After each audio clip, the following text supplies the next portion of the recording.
आनंदपुर नाम के गांव में रघु नाम का गरीब किसान अपनी पत्नी गीता के साथ रहता था। रघु अपने गांव का सबसे गरीब व्यक्ति था। रघु रोज किसी न किसी के यहाँ मजदूरी करके थोड़े बहुत पैसे कमा पाता था। जितने रुपए की आमदनी होती उसी से ही दोनों का जीवन किसी तरह कच जाता था। रघु के पास रहने के लिए एक अच्छा घर भी नहीं था। उसका घर बहुत ही पुराना और मिट्टी का बना हुआ घर में रहता था। रघु के पास इतने पैसे भी नहीं थे जिससे वो घर की मरम्मत करवा सकता था। इसलिए कभी कभी रघु खुद ही घर की मरम्मत किया करता था और खाने के लिए 2 वक्त की रोटी भी बहुत मुश्किल से जुटा पाता था। गरीबी होने के कारण सारे गांव वाले उन दोनों की पहनावा देखकर कोई भी इज्जत नहीं करते थे। जिस नदी से सभी गांव वाले पानी लेते थे, अगर उस नदी से पानी लेने रघु या रघु की पत्नी गीता पानी लेने जाते तो सभी गांव वाले उन्हें भगा देते थे। अरे कल मुही, तू फिर आ गई पानी लेने। गलती से भी अपना मटके में पानी भरने की कोशिश मत करना। रुक, हमें पहले अपना मटका भरने दे, फिर हमें यहाँ से जाने के बाद तुम अपना मटका भरना, समझी ना? गीता चुपचाप सारी बातें सुनती है और किसी को कुछ नहीं कहती है। सारी औरतों के चले जाने के बाद सीता उदास मन से मटके में पानी भरती है और घर जाकर अपने पति रघु से कहती है, हमारी क्या गलती है जो गांव वाले हमारे साथ ऐसा बर्ताव करते हैं? क्या गरीब होना गुनाह है? हमने तो कभी किसी का बुरा नहीं किया। अरे गीता, तुम चिंता क्यों करती हो? मैं हूं ना, तुम देखना, एक दिन यही गांव वाले हमसे मिलने के लिए तरसेंगे। मजदूरी करके भी इतने पैसे नहीं कमा पाता जितने बाकी कमा लेते हैं, लेकिन तुम देखना, एक ना एक दिन हमारा भी लोग सम्मान जरूर करेंगे। रघु मेहनती होने के साथ साथ दिल का भी बहुत अच्छा इंसान था। वो कभी किसी के साथ बेईमानी नहीं करता था। यही उसकी सबसे बड़ी खूबी थी। बारिश का मौसम होने के कारण एक रात आंधी के साथ साथ बहुत जोरों की बारिश होने लगी। का घर कच्चा होने के कारण महेश को बहुत डर लगने लगा कि तूफान के साथ घर के छत उड़ न जाए। गीता, बाहर बहुत जोरों की तूफान के साथ साथ बारिश हो रही है। मुझे लगता है हमारे घर की छत ज्यादा देर तक नहीं टिक पाएगी। जी, मैं बोल रही थी, हमारे पास जो भी जरूरी सामान है ना, उसे हम एक बोरे में भरकर आपके भैया रामलाल के यहाँ दे आते हैं। हाँ हाँ, तुम सही बोल रही हो। चलो जल्दी जल्दी हमारे जरूरत के सामान को एक बोर्ड में भर देते हैं, फिर भैया के यहाँ चलेंगे। रघु और उसकी पत्नी कुछ जरूरी सामान को एक बोरे में भरकर कुछ दूर अपने भाई के घर जाने लगते हैं। रघु के भाई का घर पक्का मकान था। भैया, अरे ओ भैया, दरवाजा खोलो, कुछ काम है तुम्हें। क्या हुआ? इतनी बारिश में यहाँ क्यों आए हो? मेरे घर का हाल तो पता ही है, सारा सामान पानी में भीग न जाए, इसलिए मैं कुछ अपना जरूरी सामान तुम्हारे घर में रखना चाहता हूँ। क्या तुम्हारा सामान मेरे घर पर? नहीं नहीं नहीं नहीं नहीं, मेरी पत्नी मुझे बहुत डांटेगी। तुम जाओ, अपने घर में ही रहो। रघु का भाई गुस्से में अपने घर के अंदर चला गया। रघु और गीता दोनों दुखी होकर अपने घर लौट जाते हैं। दोनों पूरी रात अपनी सामान की रखवाली के लिए रात भर नहीं सोते हैं। सुबह हुई, अब तक बारिश बंद हो चुकी थी। अब ऐसी बरसात के मौसम में रघु को एक भी काम नहीं मिल पा रहा था। कुछ महीने इसी तरह गुजर गए। एक बार रघु के गांव में कुछ अमीर व्यक्तियों ने एक सप्ताह गांव में मेला लगवाया। सभी अमीर व्यापारियों ने अपने अपने गाड़ियों में मेला देखने आए। तभी एक व्यापारी अपनी गाड़ी से गांव में आ जाता है। तभी अचानक जोर जोर से बारिश होने लगती है। रास्ता गीला होने के कारण उस व्यापारी की गाड़ी कीचड़ में फंस जाती है। उसने उस गाड़ी को निकालने की बहुत कोशिश की, पर वो बहुत कोशिश करने के बाद भी व्यापारी की गाड़ी कीचड़ से नहीं निकल रही थी। साथ ही साथ बारिश भी बहुत तेज हो रही थी। अरे धत तेरी की, अभी ही मेरी गाड़ी को फंसना था क्या? ऊपर से इतनी जोरों की बारिश हो रही है। तभी वहां से कुछ गांव वाले गुजर रहे थे। गीते ने उनसे मदद मांगी। अरे भाइयों भाइयों, सुनो सुनो सुनो, मेरी गाड़ी कीचड़ में फंस गई है। क्या आप मेरी गाड़ी को निकालने में मदद करोगे प्लीज? नहीं नहीं नहीं नहीं नहीं, बारिश बहुत तेज हो रही है। इतनी बारिश में हम क्या मदद करेंगे भाई? नहीं नहीं नहीं, हमसे तो नहीं होगा। तुम किसी और को देख लो, हम लोग चलते हैं। ऐसा कहकर वे दोनों वहां से चले जाते हैं। लगातार बारिश हो रही थी। व्यापारी सभी को आवाज लगाकर बुला रहा था। भाइयों मेरी मदद करो, मेरी मदद करो। अरे भाई, कोई है क्या आसपास? मेरी गाड़ी कीचड़ में फंस गई है, इसे निकालने में मेरी मदद करो। भाइयों मेरी मदद करो। लेकिन सभी गांव वाले उसकी मदद करने से इनकार कर रहे थे। तभी रघु सभी जगह से काम की तलाश कर निराश होकर उसी रास्ते से घर लौट रहा था। तभी उसने देखा कि एक व्यापारी की गाड़ी कीचड़ में फंसी हुई है और व्यापारी मदद के लिए लोगों को आवाज लगा रहा है। उसे देखकर रघु गाड़ी के पास आया। साहब, क्या मैं आपकी गाड़ी निकालने में कुछ मदद कर सकता हूँ? हाँ हाँ बिल्कुल भाई, बिल्कुल बिल्कुल। मैं तो तभी से लोगों को मदद के लिए आवाज दे रहा हूँ, कोई मदद करने को तैयार ही नहीं है। ऊपर से ये भारी बारिश ने दिमाग खराब कर रखा है। अच्छा, मैं गाड़ी के अंदर बैठकर गाड़ी को आगे बढ़ाने का प्रयास करता हूँ, तुम गाड़ी को पीछे से धक्का देने की कोशिश करो। साहब, इसके पहिए कीचड़ में अंदर तक धंस गए हैं। मैं पीछे से धक्का देता हूँ, आप गाड़ी को निकालने की कोशिश करें। थोड़ी मशक्कत के बाद गाड़ी कीचड़ से बाहर निकल गई। गाड़ी थोड़ी आगे तक गई। रघु गाड़ी को देख रहा था। तभी अचानक से गाड़ी रुक जाती है और गाड़ी से व्यापारी उतरकर रघु के पास जाता है। हेलो भाई, तुम कौन हो? मेरा नाम हरिदास है, मैं शहर में व्यापार करता हूँ। रघु उस व्यापारी को देखकर घबरा जाता है। जी, मेरा नाम रघु है। मैं कई सालों से इसी गांव में रह रहा हूँ। अच्छा, वैसे तुम बहुत अच्छे इंसान लगते हो। पिछले 1 घंटे से मैं यहीं फंसा हुआ था। किसी ने मेरी मदद नहीं की, सिर्फ तुमने मेरी मदद की। अब जाकर मेरी गाड़ी इस कीचड़ से निकल पाई है। मैं यहाँ मेला देखने आया था। जी, कोई बात नहीं। दूसरों की मदद करना तो हमारा फर्ज है। अच्छा साहब, अब मैं चलता हूँ। रुको महेश, मुझे अपने घर में ही ले जाओगे क्या? क्या नहीं साहब, मुझ जैसे गरीब के घर जाकर आप क्या करोगे? मेरा घर मिट्टी का बना हुआ पुराना टूटा फूटा घर है। आपको मेरे घर जाकर कुछ नहीं मिलेगा। आप मेला देखने जाइए, मैं घर जाता हूँ। अब तो मैं एक बार तुम्हारे घर चलकर ही रहूंगा। जी, अब आप इतना कह रहे हैं तो चलिए। व्यापारी रघु को अपनी गाड़ी में बैठा लेता है। पीछे बैठकर व्यापारी को अपने घर का रास्ता बताता है। कुछ देर बाद दोनों घर पहुंच जाते हैं। अरे ओ गीता, हमारे घर साहब आए हैं, उनका स्वागत नहीं करोगी क्या? जाओ, कुछ खाने को लेकर आओ। तुम क्या काम करते हो? क्या बताऊं, मैं तो कब से काम की तलाश में हूँ, कोई काम ही नहीं देता। बस इधर उधर से घूमकर मजदूरी का काम कर लेता हूँ। बारिश की वजह से वो भी बंद है साहब। तब तक महेश की पत्नी एक प्लेट में एक गुड़ का टुकड़ा लेकर आई और बोली, साहब, हमारे घर में यही बचा है, कृपया इसे ही खा लें। हाँ हाँ, क्यों नहीं। तुम्हें कोई काम नहीं मिल रहा है ना? अगर तुम चाहो तो मैं तुम्हें काम दे सकता हूँ। क्या सच में? क्या आप मुझे सच में काम देंगे साहब? शहर में मेरे पास बहुत से काम होते हैं। सोच रहा था कि कोई ऐसे व्यक्ति को अपने साथ काम में रख लूं जो मेहनती और ईमानदार दोनों हों।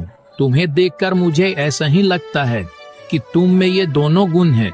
कैसा काम करना होगा, कहाँ काम करना होगा, आप ये सब मुझे बता दीजिए। मैं आपके साथ काम करने के लिए तैयार हूँ। कोई जरूरत नहीं है इस घर में रहने की, और मैं तुम्हें कुछ दिनों बाद लेने आऊंगा। तुम मेरे साथ शहर में काम करोगे और वहीं रहोगे। मैं तुम्हें नया घर दिलवा दूंगा। ये सुनकर रघु और उसकी पत्नी बहुत खुश हुए। रघु ने गांव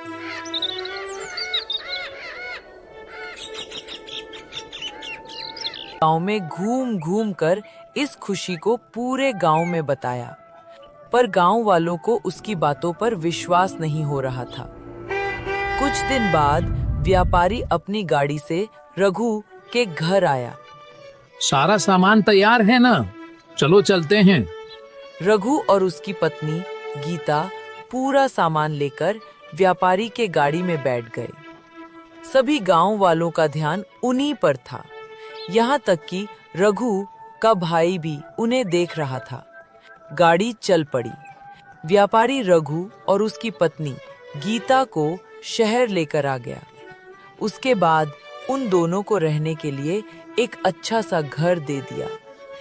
रघु सारे काम अच्छे से समझ गया था। अब वो व्यापारी के साथ काम करने लगा। रघु का घर बहुत सुंदर था। अब रघु बहुत अच्छे खासे पैसे कमा लेता था। धीरे धीरे करके रघु और उसके घर को देखने उसके गांव वाले शहर आने लगे थे। जिस भाई ने महेश का सामान को रखने से मना कर दिया था, अब वह रघु को भाई भाई कहता नहीं थकता था। रघु ने ईमानदारी और मेहनत के बल पर सब कुछ पा लिया।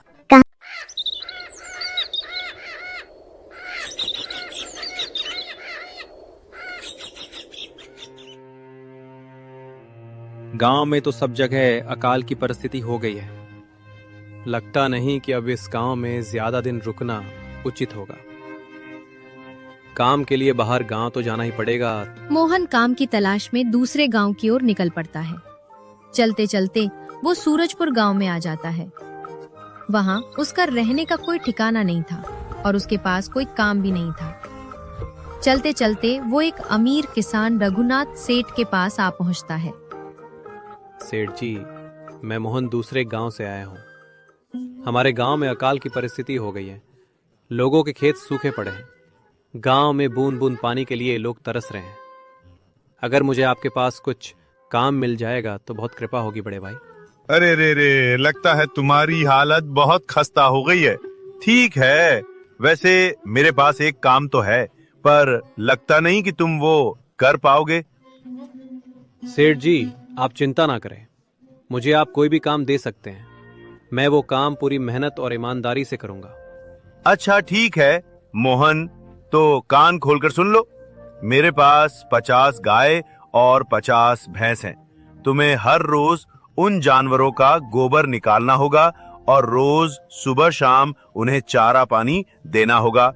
महीने के आखिर में तुम्हें इस काम के लिए 200 रुपए मिलेंगे और हाँ, 2 वक्त का खाना भी हमारी तरफ से मुफ्त दिया जाएगा। बोलो, क्या तुम ये काम कर पाओगे? अरे बाप रे, 50 गाय और भैंसों को संभालना आसान काम नहीं है। पर अब मैं कुछ कर भी तो नहीं सकता और ऊपर से सेठ जी 2 वक्त का खाना भी दे रहे हैं। ठीक है सेठ जी, मैं ये काम कर लूंगा, पर एक विनती है। अगर आपको समस्या ना हो तो क्या मैं आपके गायों के साथ गौशाला में रह सकता हूँ? सेठ जी, मैं इस गांव में नया हूँ। मेरा रहने का कोई ठिकाना नहीं है। रघुनाथ सेठ थोड़ी देर तक सोचता है और मोहन को ऊपर से नीचे तक देखने के बाद उससे कहता है, ठीक है मोहन, तुम गौशाला में रह सकते हो। जी धन्यवाद सेठ जी। ठप से मोहन गौशाला में रहकर अपना काम करने लगता है। वो रोज जल्दी उठकर गाय और भैंसों का गोबर निकालता, उन्हें चारा डालता और समय पर पानी भी पिलाता था। हर रोज मोहन अपना काम ईमानदारी और पूरी मेहनत से करता था। रघुनाथ सेठ को भी मोहन का काम बहुत पसंद आने लगा, क्योंकि वो अपना काम सफाई से करता था। एक दिन रघुनाथ सेठ मोहन को बुलाकर उससे बोलता है, मोहन, मुझे तुम्हारा काम बहुत पसंद आया है। तुम गाय और भैंसों का अच्छा ख्याल रख रहे हो, इसलिए दूध की गुणवत्ता भी बढ़ गई है और गाय पहले से ज्यादा दूध भी दे रही हैं। इसलिए मैं आज से तुम्हारी तनख्वाह बढ़ाकर पूरे 400 रुपए कर रहा हूँ। आपका बहुत बहुत धन्यवाद सेठ जी। कुछ दिन ऐसे ही बीतने लगते हैं। मोहन रघुनाथ सेठ के पास बहुत मेहनत और ईमानदारी से काम करता है। धीरे धीरे मोहन के पास अच्छा खासा रुपया जमा हो जाता है, जिससे वो अपने लिए छोटा सा रहने लायक एक कुटिया बनवा लेता है। उस गौशाला में सोकर तो नाक से गोबर की गंध अभी भी नहीं जा रही। अब आखिरकार मुझे अपने घर में चैन से सोने को तो मिलेगा। तब से मोहन रघुनाथ सेठ के पास गौशाला में काम करने आता और 2 वक्त का खाना खाकर अपने घर सोने के लिए चला जाता था। कई साल ऐसे ही बीत जाते हैं। मोहन की मेहनत के कारण उसके पास अच्छा खासा रुपया जमा हो जाता है। एक दिन मोहन रघुनाथ सेठ से बोलता है, सेठ जी, आजकल गांव में चोरी की समस्या बहुत बढ़ गई है और मेरे पास कुछ रुपए भी जमा हैं जो मैंने अपने घर में रखे हुए हैं, पर मुझे उन पैसों की चोरी की चिंता हो रही है। आपको तो पता है कि मैं दिन भर आपके पास ही काम करता हूँ और सिर्फ रात में ही घर सोने जाता हूँ, इसीलिए मुझे रोज उन पैसों की चोरी की चिंता सताती है। हाँ मोहन, तुम बात तो बिल्कुल सही कह रहे हो। आए दिन गांव में नए नए चोरी के किस्से सामने आ रहे हैं और दिन भर तो तुम्हारा घर खाली ही रहता है, तो चोरी होने की संभावना तो जरूर है। रघुनाथ सेठ थोड़ी देर सोचता है और फिर मोहन से कहता है, देखो मोहन, ऐसे समय में तो गांव में एक ही जगह है जहां पर तुम्हारा धन सुरक्षित रह सकता है, और वो है जमींदार का घर। क्या जमींदार का घर? हाँ मोहन, इस गांव के जमींदार बहुत ईमानदार और दयालु हैं, ऐसा मैंने कुछ लोगों से सुना है, और उनके घर पर बहुत सारे पहरेदार भी हैं, तो चोरी होने की संभावना बहुत कम है। तुम अपने पैसे उनके पास रख सकते हो। अच्छा, ऐसा है क्या सेठ जी? ठीक है, फिर आज ही मैं जमींदार जी से मिलकर बात करता हूँ और उन्हें अपनी समस्या बताता हूँ। उस दिन मोहन जमींदार जी के घर उनसे बात करने जाता है। हे तुम रुको, कहाँ अंदर आए जा रहे हो? वहीं रुक जाओ। जी, मुझे जमींदार जी से मिलना है, मुझे उनसे कुछ काम है। क्या काम है तुमको उनसे? मुझे जरा बताओ। जी, मुझे कुछ पैसे रखवाने थे उनके पास, यही काम के लिए आया था मैं। अच्छा ठीक है, तुम अंदर जा सकते हो। नमस्ते जमींदार जी, मैं मोहन रघुनाथ सेठ के यहाँ काम करता हूँ। कुछ साल पहले ही मैं दूसरे गांव से यहाँ आया हूँ। बोलो, तुम्हारा क्या काम है मेरे पास? जमींदार जी, मैं सालों से जगत सेठ के पास काम कर रहा हूँ और मैंने कुछ रुपए भी जमा कर लिए हैं, पर बात यह है कि गांव में चोरी की समस्या बहुत बढ़ गई है, तो मुझे अपने रुपए घर में रखने से डर लग रहा है। अच्छा, तो कितने रुपए जमा किए हैं तुमने? जमींदार जी, यही कोई 50,000 होंगे मेरे पास। वाह, ये तो बड़ी रकम है। मैंने आपकी ईमानदारी के बारे में लोगों से बहुत सुना है, इसलिए मैं अपनी रकम आपके पास कुछ वक्त के लिए रखने आया हूँ। हरभूषण, तुमने बिल्कुल सही सुना है। तुम्हारी रकम मेरे पास पूरी तरह से सुरक्षित रहेगी। तुम अब चिंता ही छोड़ दो, मैं सब देख लूंगा। मोहन अपने पैसों की थैली जमींदार को दे देता है। आप गिनकर देख लीजिए जमींदार जी।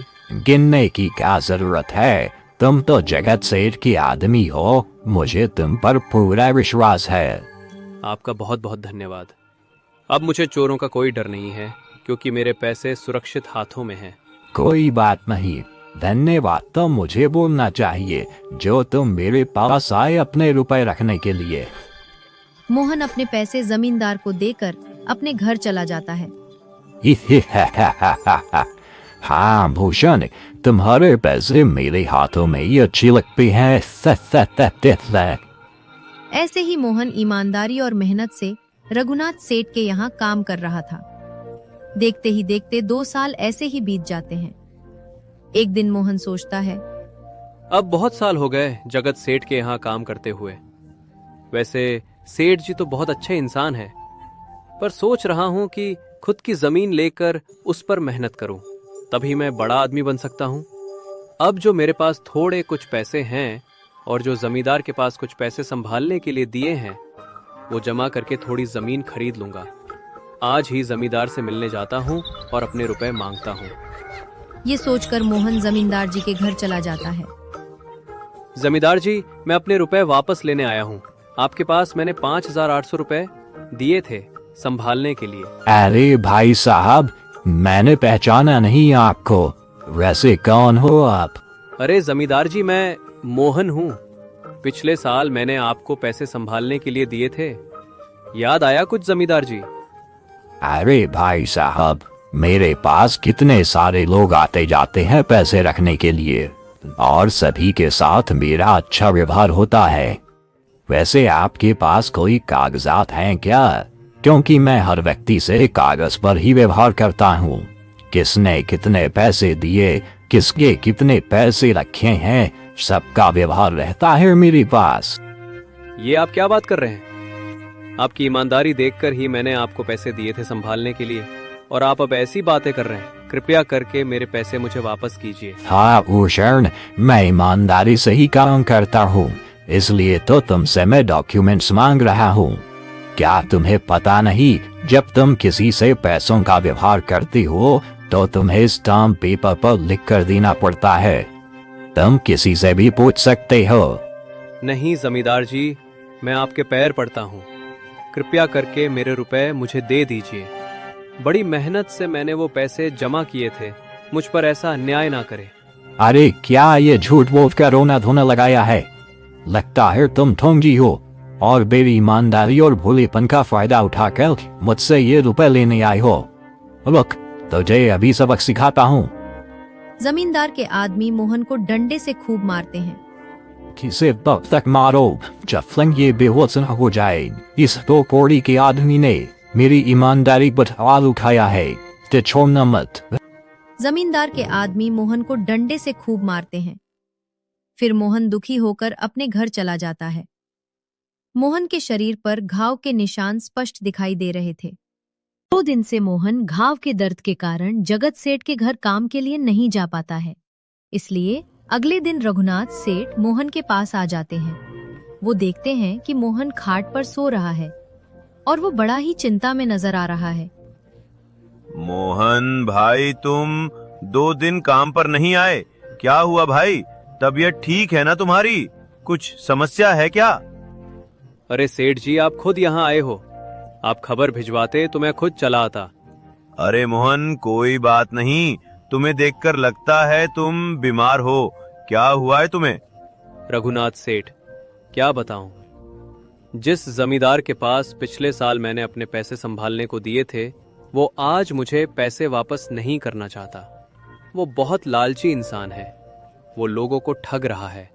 और जब मैंने बाद में गिड़गिड़ाना शुरू किया तो उसने डंडे से मार मार कर मेरी पिटाई करवा दी और मुझे वहां से धक्के मार कर निकाल दिया। अरे बाप रे, ये तो बड़ा ही गंभीर विषय है। मैंने तो जमींदार के बारे में अच्छा ही सुना था, पर मुझे भी नहीं पता था कि वो इंसान इतना गिरा हुआ है। तभी मैं सोचूं, हर साल उसकी संपत्ति इतनी ज्यादा कैसे बढ़ रही है। मुझे माफ कर दो मोहन, मैंने ही तुम्हें जमींदार के पास जाने को बोला था। गलती तो मेरी भी है।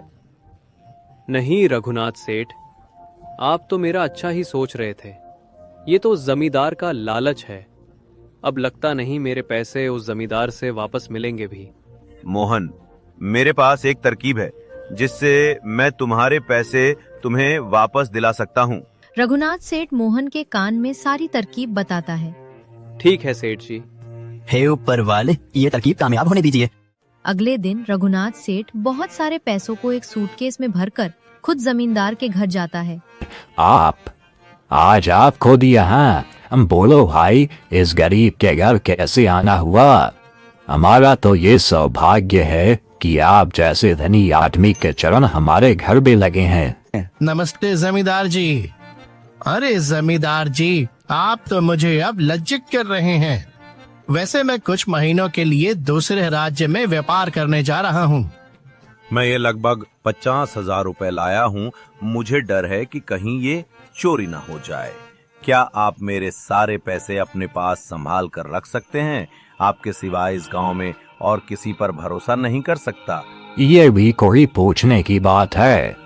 मेरे पास आपके पैसे बिल्कुल सुरक्षित रहेंगे। आप निश्चित होकर व्यापार करने जा सकते हैं। इस बार तो बड़ी मछली हाथ लगी है। बार बार ऐसा मौका नहीं मिलता। भारी माल हाथ में लगने वाला है। तभी वहाँ पर मोहन आ जाता है। अच्छा हुआ तुम आ गए। मैं तुम्हारे पास ही आने वाला था। मुझे माफ करना, उस दिन तुम्हें पहचान नहीं पाया। इतने सारे लोग मेरे पास आते हैं तो जरा परेशानी होती है, पर मैं अपनी बातों का बड़ा पक्का हूँ। फारूको, मैं तुम्हारे सारे पैसे अभी देता हूँ। जमींदार मोहन के सारे पैसे उसे लौटा देता है। माफ करना भूषण, मेरे आदमियों ने तुम्हारे साथ उस दिन बदतमीजी की। मैं आज ही उनको काम से निकालता हूँ। मोहन बिना कुछ बोले वहाँ से चला जाता है। अरे क्या बात है जमींदार जी, आप तो अपनी बातों के बहुत पक्के हैं। तो ठीक है, मैं अपने सारे पैसे आपके पास रख सकता हूँ। रघुनाथ सेठ इतना बोल ही रहा था कि तभी वहाँ रघुनाथ सेठ का नौकर आ जाता है। मालिक मालिक, अब आपको बाहर के राज्य में जाने की कोई जरूरत नहीं है। अभी अभी व्यापारियों का संदेश आया है और उसने कहा कि वो खुद हमारे गांव आ रहे हैं। अरे ये तो बहुत बढ़िया बात हुई, अब मुझे इतनी दूर नहीं जाना पड़ेगा। सुन रहे हो जमींदार जी, व्यापारी यहाँ आ रहे हैं। अब मुझे नहीं लगता कि ये पैसे आपके पास रखने का कोई मतलब होगा। चलो, आपका बहुत बहुत धन्यवाद, आपने इतनी ईमानदारी दिखाई मुझे। हाँ, पर अगली बार जरूर आपके पास ही आऊंगा। ऐसा बोलकर रघुनाथ सेठ और उसका नौकर वहाँ से अपने पैसे लेकर चले जाते हैं। ना तेरी की, ये क्या हो गया? ये 50,000 तो चले गए, और जो भूषण के 5,800 रुपए हड़प लिए थे वो भी चले गए। आपका बहुत बहुत धन्यवाद सेठ जी। भूषण, कोई बात नहीं। जो व्यक्ति मेहनत और ईमानदारी से कमाता है, ऊपर वाले उसका कभी बुरा नहीं होने देते, और जो हराम की कमाई का खाता है उसका कभी अच्छा नहीं होने देते। अच्छी लगी हो तो वीडियो को लाइक और चैनल को सब्सक्राइब करके एक प्यारा सा कमेंट जरूर करें। Thanks for watching.